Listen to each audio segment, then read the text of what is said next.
যক্ষ্মা এখনও কিন্তু আমাদের দেশে খুবই কমন এবং যক্ষ্মার কারণে প্রতিদিন কিন্তু কিছু মানুষ মৃত্যুবরণ করে।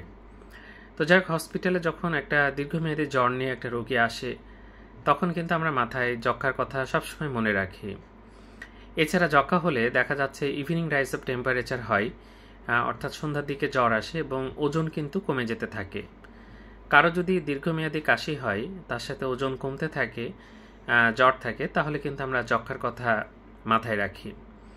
আমাদের যদি সন্দেহ হয় তাহলে কিন্তু টেস্ট করা উচিত এবং এই টেস্টগুলো বিনামূল্যে কিন্তু বাংলাদেশের অনেক জায়গায় কিন্তু করা হয়। সরকারি হসপিটালগুলোতে হয়। আপনারা বিনামূল্যে এই যক্ষ্মার পরীক্ষাটা করে নেবেন। যদি দেখেন যে 2 সপ্তাহের বেশি কাশি, তার সাথে সন্ধ্যার দিকে জ্বর আসছে, ওজন কমে যাচ্ছে, তাহলে কিন্তু যক্ষ্মার কথা মাথায় রাখতে হবে। যাই হোক, এটা যেহেতু খুবই কমন এবং যক্ষ্মার ভালো চিকিৎসা আছে, এটা ডায়াগনোসিসটা খুবই গুরুত্বপূর্ণ।